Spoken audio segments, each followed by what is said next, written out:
You apologize even when you've done nothing wrong. You feel responsible for emotions that aren't yours. You say yes when everything inside you wants to say no. This isn't kindness. This is guilt being weaponized against you. Guilt is supposed to be a compass, a signal that helps us course correct when we've genuinely caused harm. But somewhere along the way, many people have learned that guilt doesn't need to be earned to be effective. It just needs to be planted. Most of us never realize how often guilt is being used as a tool, not by villains in movies, not by strangers on the street, but by people we know, people we trust, sometimes even people we love. The reason it works so well is simple. Guilt bypasses logic. It doesn't argue with you. It doesn't need evidence. It just makes you feel like you're the problem. And once you feel that way, you'll do almost anything to make it stop. This isn't about blaming anyone. It's about understanding a pattern that most people are completely blind to, because the moment you see it clearly, it loses most of its power. Mechanism 1. Manufacturing obligation guilt begins with the illusion of debt. Someone does something for you, gives you something, or simply reminds you of what they've done in the past. Then, when they want something from you, that memory becomes leverage. The psychological principle at work here is reciprocity. Humans are wired to return favors. It's how societies function. But when someone intentionally creates a sense of obligation, they're not building connection, they're building control. You see this in relationships where one person constantly reminds the other of their sacrifices. In workplaces, where a manager mentions how much they've done for you right before asking you to work late. In friendships, where one person keeps score without ever saying it out loud. The trap is this: the favor was never truly free. It was an investment, and now you're expected to pay interest. Mechanism 2. The empathy hijack. Guilt doesn't just make you feel bad about what you did, it makes you feel bad about how someone else feels. And that's where it becomes dangerous. When someone expresses hurt, disappointment, or sadness in response to your boundary, your choice, or even your honesty, your brain treats their emotional state as your responsibility. This is empathy being redirected. Instead of understanding their feelings, you start absorbing them. Picture a conversation where you say no to a request. The other person's face falls. Their voice changes. They don't argue. They don't get angry. They just seem wounded. And suddenly your decision feels cruel. This works because humans are deeply social creatures. We're designed to care about the emotional states of those around us. But when someone consistently frames their emotions as consequences of your choices, they're not sharing feelings. They're assigning blame. Mechanism 3. Conditional approval.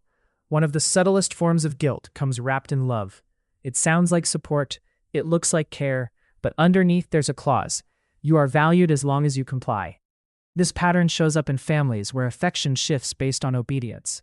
In romantic relationships where closeness is withheld after disagreements. In social groups where acceptance depends on conformity. The human need for belonging is powerful. When someone ties your worth to your willingness to meet their expectations, they create a psychological trap. You begin to believe that disappointing them means losing them, and that fear makes you negotiable.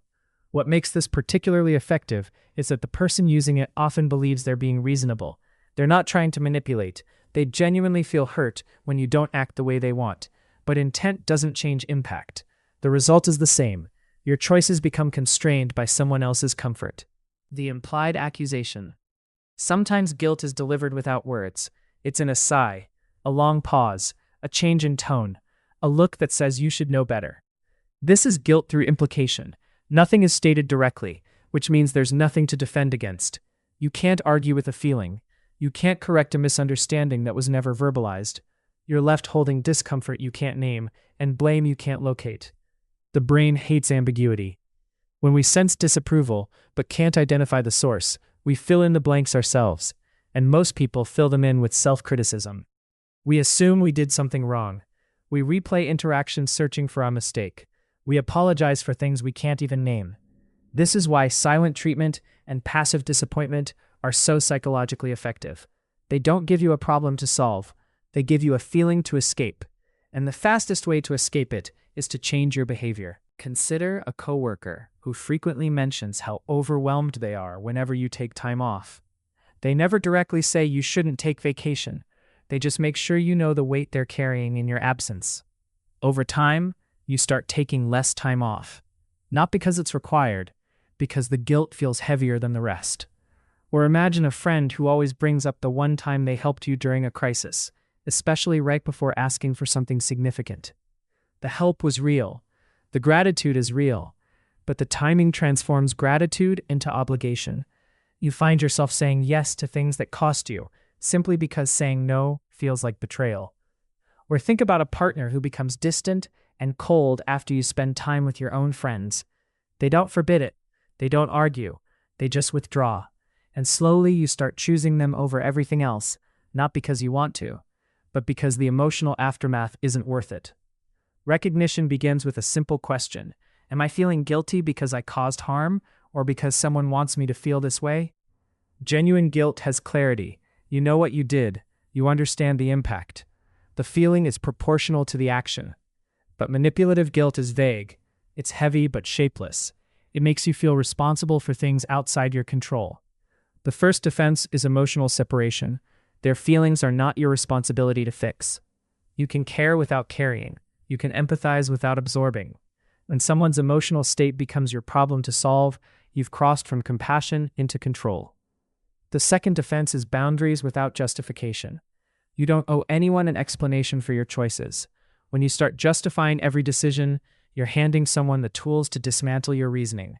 A boundary stated clearly and calmly doesn't need a defense. The third defense is observing patterns, not just incidents. One moment of disappointment might be genuine, but if guilt appears every time you assert yourself, you're not dealing with isolated emotions. You're dealing with a system. Finally, trust your body. Guilt used as a tool creates a specific feeling, heaviness without resolution. No matter what you do, it doesn't lift. That's because the goal isn't reconciliation. Guilt is one of the most effective tools of influence because it doesn't feel like influence. It feels like conscience. It feels like care. It feels like the natural consequence of your choices. But here's the truth. Real guilt teaches you something. Manufactured guilt just teaches you to shrink. Once you understand the difference, you stop reacting and start observing. You stop absorbing and start discerning. You stop feeling broken and start feeling informed. The people who genuinely care about you don't need you to feel guilty. They need you to feel safe. And the moment you can tell the difference, you take back something that was always yours, the right to make choices without carrying someone else's emotional weight. Awareness doesn't make you cold. It makes you clear. And clarity is the only real protection you have.